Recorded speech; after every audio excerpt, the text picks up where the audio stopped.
Is the Mortuary cult crafting system any good in patch 5.2? Well, more like there's an awful lot here I was slow to appreciate, and that's because I've had a lot of part-time campaigns abandoned due to hotfixes. There was another one today. Or just lots of army composition experiments in the early game, and that's fine. I'm a YouTuber, I experiment. I'm just saying the system is more useful as you get further into the game. First, you need jars. Lots of jars. Canopic jar hoarding, or taking 30 from winning battles, and either raising or occupying rather than sacking a settlement. That adds up. The passive generation is helpful, but at some point a lot of what you get will be from expanding your empire, retaking parts nibbled on by capricious enemies, and so on and so forth. Second, for most anything, you need trade resources. Not money from resources, but access to the resources themselves. You are confined to those you produce yourself and those you gain access to via trade agreements. But honestly, a lot of factions don't like your Tomb King's factions in turn, and they may not be producing the specific thing you need. So in the long run, you can get this stuff by taking it and building the structures yourself. I'd freely encourage people to spend 10,000 gold and 800 jars to unlock a new dynasty, as in +1 to the army cap limit. The cost doubles after the first use, so it will be a long time before you go this route again. But this is independent of your long march through the tech tree. The hero unlocks are self-evident, but this is a luxury that didn't even exist in Warhammer 2, so I do not want to sound ungrateful. Finally, 4 of the Regiments of Renown are unlockable here, and even the Carrion one is fairly priced for what it brings. But that Ethereal Nehekar Warrior one is amazing, and the others are just straight up strong. Let's take a gander at the weapons. Golden Dagger needs 50 jars, and Golden Idols, a resource Cetra's city of Kimri produces natively. Melee attack +3, weapon strength +4%. Non-legendary items are infinitely craftable if you have the resource access and the jars. So for something easy to get, it's not great, but it's not like there's a downside. Inscribed Khopesh, referring to those awesome swords, is melee defense +3 and weapon strength +4%, requiring 50 jars, and iron. Enchanted Lapis Mace requires gemstones. Lamia is an early source of that, and 50 jars. This enables magical attacks, weapon strength +5%, bonus versus large +7. This is a massive improvement. If nothing better is available, I'd want every Tomb Prince and Tomb King to carry one. Fang of Kuaf is also 50 jars, but requires medicinal herbs, offering melee attack +4 and inflicts poison. This is not normally available to heroes, and usually happens only with the Cunning trait. It's not common in army units unless you're playing Khalida. Spear of Pakath requires 100 jars, iron, and salt. For this, the spear enables magical attacks, melee defense +3, weapon strength +3%, and bonus versus large +5. So the bonus is less than the Lapis Mace, but you get melee defense for your trouble. The increased cost in jars is the problem. Still, nothing bad here. Double Crescent of Nehru requires 100 jars and both iron and marble. Marble is available in Cetra's home province. This offers +5 melee attack and +5 melee defense, magical attack, and weapon strength +5%. This level of balance, at the cost of no bonus versus large, is pretty decent, and I think it's entirely worth it for lots of characters if you can afford it. Blade of Antarak costs 100 jars and needs marble and salt. This offers a bonus versus infantry of 11, regardless of presence of such bonus or lack thereof, and offers the Hunger for in-melee regeneration of Tomb King's characters that really aren't supposed to have it, unless they have this weapon. The Hunger has that melee condition, but otherwise has no weakness, and that includes weakness to fire. It's not here. No weakness. Blade of Setup costs 100 jars, iron, and obsidian carvings, which has a few other sources Katep might get to, but Cetra and Khalida will be eyeing the place the Arachnos greenskins slum in at the start of a campaign, and often falls to Thoric. Thus, taking and keeping this can be a pain. The active ability is a Hex, 100 meters, single unit target, 44 seconds duration, 90 seconds cooldown, and inflicts -20% physical resistance and -30 armor. So this is a softening up tool that is effective against things with physical resistance like demons. The more base damage gets through, the more even your armor-piercing leaning stuff does, but also often a dramatic improvement in what you can get out of skeleton archers. Destroyer of Eternities requires 200 jars, obsidian, iron, and medicinal herbs. It actually lowers your character's base damage by 10, but that's 10 flat, and some characters can really afford to lose this more than others. But in exchange, armor piercing per hit increases by 60 flat. You get a bonus versus large of 12, and finally grants the hero access to heroic killing blow. I repeat, grants the character access to heroic killing blow from an item. 25-second duration, 90-second cooldown, no limit on uses, literally 50% more melee damage applies to either type. See, for Princes and Necrotex and Lords, Tomb Strike and Desert Strike only increase base damage. If you want to raise armor piercing to godlike levels, it takes something like heroic killing blow. And here it is, waiting for you. Blade of Morning Fire requires 200 jars, iron, spices, and salt, so it is a spicy weapon. This weapon gives plus 10 melee attack, which is absolutely not a small gain, especially on a mount, which lowers your base attack. It enables flaming attacks, which can be situational, weapon strength plus 5%, and armor-piercing weapon damage plus 15 flat. Note that it does not provide magical attack. This is a faction that lacks Lore of Fire, and this is a bad weapon to use against Imric and Skarbrand, but there are situations where you'd want to do it. Finally, Crook and Flail of Radiance is a legendary item, meaning you can only craft one for the faction.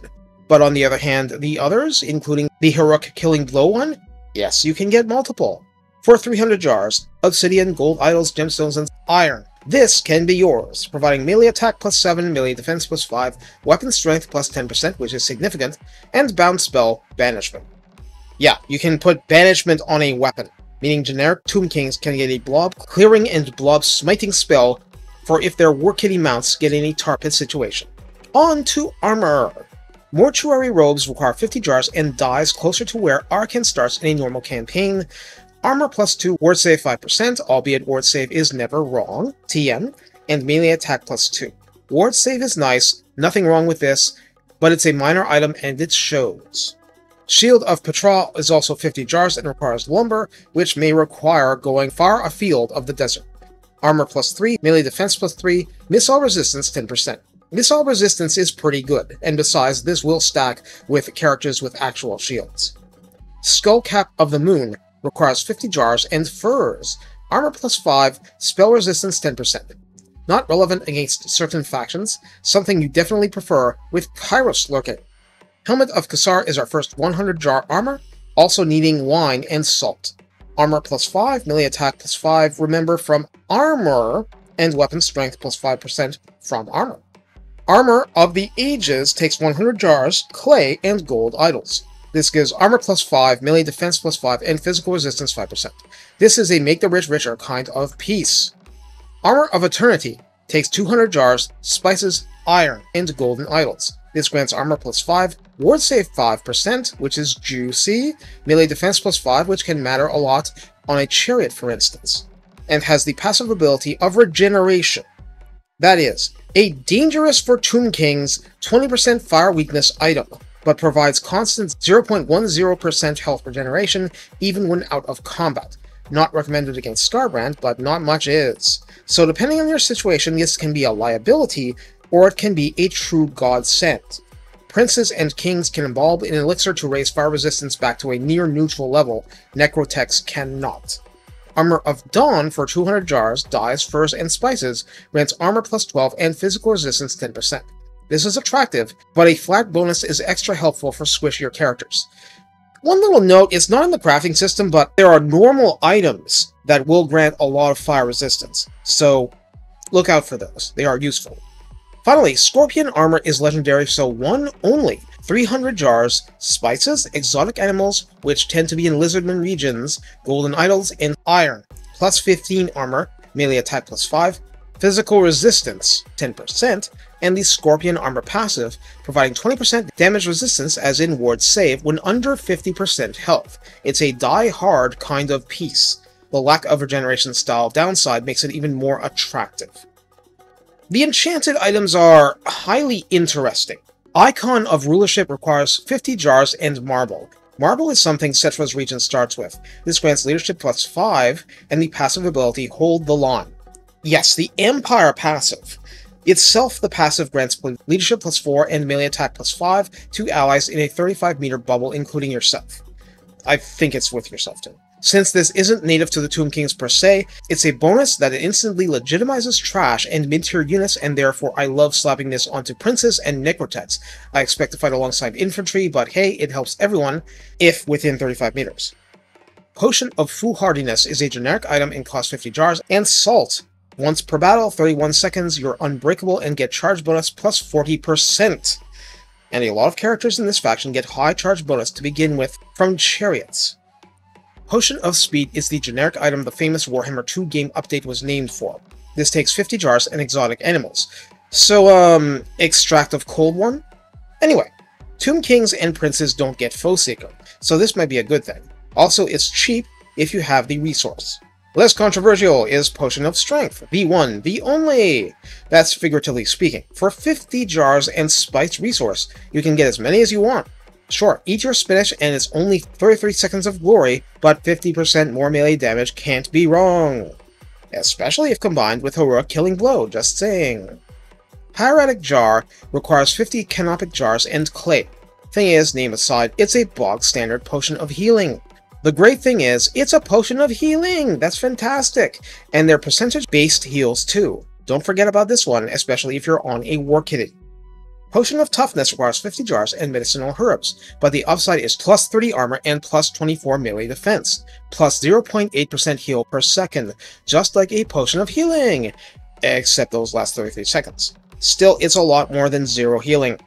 Elixir of Might requires 50 jars and wine for some reason for undead characters. Anyway, this is the Tomb Strike skill in potion form. Pretty literally. It grants base weapon plus 60%, which is Desert Strike level, and melee attack plus 24, which is Tomb Strike level. Also, it lists a range of 100. Wait, you can apply this to someone else? Whoa! Death Mask of Kamut requires 100 jars, dies, and golden idols. Ward save plus 4%, melee defense plus 4, and causes terror! Good for units that aren't allowed to cause terror normally, which would be kings on certain mounts and tomb princes forever. Shroud of Sokoth requires 100 jars, furs, and obsidian. This has charge bonus plus 25%, which could be absolutely massive and broken depending. Grants the Slippery active skill 60-second cooldown, 25-second duration, plus 25% speed, and melee defense plus 24 for that duration in a faction without Foe Seeker, and adds Stalk. This opens up a lot of options. Brooch of the Great Desert requires 100 jars, gemstones, and dies, offering speed plus 6%, spell resistance 12%, and vanguard deployment, something you don't get otherwise unless it is a unique trait of some sort. So this is another wonderful item for giving you options, albeit it is not combinable with the Shroud of Sokoth. The First Dynasty Lord has stock natively though.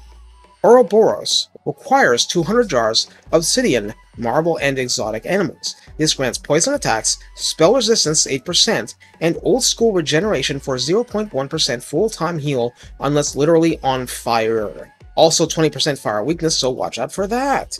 But this is yet another avenue to regeneration. Finally, Vambraces of the Sun is legendary, so can only be crafted once, usually relegated to multiplayer as the Necrotech specific item.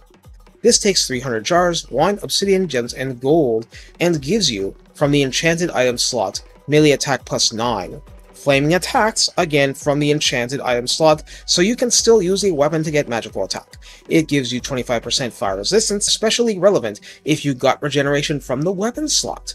And the namesake passive ability inflicts blinded in melee, so that's minus 24 melee attack, minus 24 melee defense, and minus 30 accuracy if it's a ranged foe as well. This lasts for 10 seconds and is reapplied per contact. Nice debuff there! For actual talismans in the talisman slot, we begin with the Humble Sun Scarab. For 50 jars and marble, this grants fire resistance 5% and physical resistance 10%. Since the characters are vulnerable to fire, that's good, but the physical resistance, well, you have other ways of getting it, and until a stupidly high level, they do stack. It can be near worthless, or the unlife it saves could be yours. Obsidian Pendant requires 100 jars, salt, and of course obsidian, but it gives 10% spell resistance. The helpfulness is opponent dependent. Golden Eye of Ra-Mut takes 100 jars, yes, gold idols, but also lumber. This gives ward save 10% and charge bonus plus 20 flat. This is very interesting and is geared hard toward warrior characters, which is most of them. Golden Ankara takes 100 jars, furs, and yes, gold, plus 3 armor, 6% ward save, and melee defense plus 4. No downside, it just means little unless you're stacking with other items. Collar of Shakara is expensive at 200 jars, gems, gold, and wine, but it's ward save 10% and melee defense plus 5. That's worth taking seriously for even more defense stacking. Amulet of Fa-Sa takes a whopping 300 jars, dyes, gemstones, marble, and golden idols, but grants 16% ward save, armor piercing plus 10, okay, that's pretty token, and the active ability, range 100 meters, effect range a 55 meter radius bubble, 22 second duration, 120 second cooldown, inflicts minus 30 armor, and minus 48% missile block chance. Silver shields are reduced to 7% missile block chance for 22 seconds. Do you know someone who can use this on a Skeleton Archer Doom stack? I think she wears a fancy mask. Finally, arcane items, and note that very recently Cetra was gifted with the ability to use these, and since the drops are very rare, crafting might be best. Scroll of Shielding takes 50 jars and requires iron. This is plus 20% ward save on someone in 100 meters once per battle, but it lasts 57 seconds, so I don't want to trash this too much. That's a long duration. Scroll of Power is one-shot and decreases cooldowns by 60 seconds, whatever they are. At least that's the idea. 50 jars and obsidian, which can be hard to get, as I've said. Blue Kepra takes 100 jars, marble and gemstones, sapphires I would think. This provides spell resistance 25%, that's fat resistance. Nefera's Scrolls of Mighty Incantations requires 100 jars, lumber, and obsidian, so this can be quite a problem to get, but it's one of these weird ones that wants allies in range and grants a maximum of plus 160% wins power reserve gain for 31 seconds, plus 0.2% reserve total, so you'll get a few points back that way. I mean, if you can get it, it's a great way to supercharge wins at the start of a battle. Scroll of Leeching takes 200 jars, wine, furs, lumber. It's meant to reduce the opposition's power recharge by 40% for 44 seconds, but you have to tag a spellcaster 100 meters away. I never considered this good, sorry, prove me wrong. Enkill's Canopy costs 200 jars, clay, lumber, and medicinal herbs required, so you might not have the components, but it provides Winds Reserve plus 1 per turn as a constant map effect, spell resistance 10%, and then the active ability is 60% spell resistance, not magical attack, but cast spells. Effect range 35 meter bubble around the user, duration 24 seconds, 120 second cooldown, affects all allies in range. That's a lot! This is not a legendary item, you can craft it multiple times, and in a world where Guilt and Kairos exist, and where Nagash someday will exist again, this is situational but can save you a lot of grief in those situations. Potential. Well, that's actually the last entry. Hopefully this has given everyone an idea of the high-end potential of the faction and how you can pimp out your desiccated heroes. I found myself rather impressed. There are a few bargains and a few expensive winners. I'm going to come back to this theory again for army composition since it's the product of a lot of pushing and poking. But almost any unit can succeed if it's used under optimal circumstances, if used correctly as designed, even if those optimal circumstances are very narrow, like, say, with Carrion. What boosting and reinforcing does is allow you to win battles where you're using the units incorrectly, purely because you've made them strong, or you've broken the rules they were supposed to live by, which is basically the same thing, but yeah. Anti-large on a chariot or anti-infantry on an anti-large hero comes to mind. These are things the game allows, but makes you have to fight for. Often you'll end up being satisfied with only a tiny fraction of what you can theoretically unlock, at least until you've expanded to a rather large empire, which is kind of the point. You're being encouraged to push. So take care and have fun crafting all sorts of lovely goodies for your Tomb Kings, because there's a lot to craft, and I really enjoy it. Thank you, goodbye.